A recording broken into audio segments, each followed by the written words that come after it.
جادویی گفتیم انگشتای کوچیک و انگشتری نخو محکم نگه میداره. سر 2 تا انگشتمون نخو این شکلی میپیچیم، با انگشت شست نگهش میداریم و میایم اینجا یه حلقه به وجود میاریم، یه دونه زنجیره میزنیم.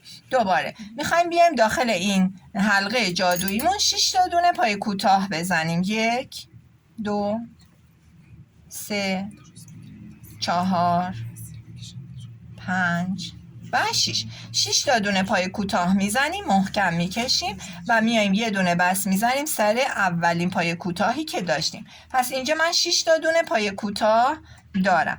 حالا رج بعد قرار این 6 تا پای کوتاه من بشه 12 تا پای کوتاه، یعنی سر هر پای کوتاه باید 2 بار پای کوتاه بزنیم.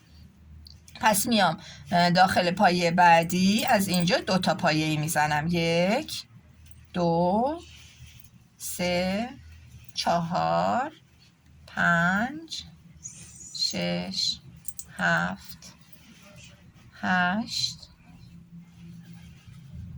9 10 11 و 12 تا پای کوتاه که زدیم دوباره میرسیم سر مارکرمون، اینجا یه بست میزنیم، این رج کامل کردیم. دوباره شروع رج، یه دونه پایه تکی، یه دونه پایه 2 تایی. این رج باید 18 تا پایه داشته باشیم. پس از اینجایی که من دارم شروع میکنم نخ رنگی رو دوباره میارم بالا.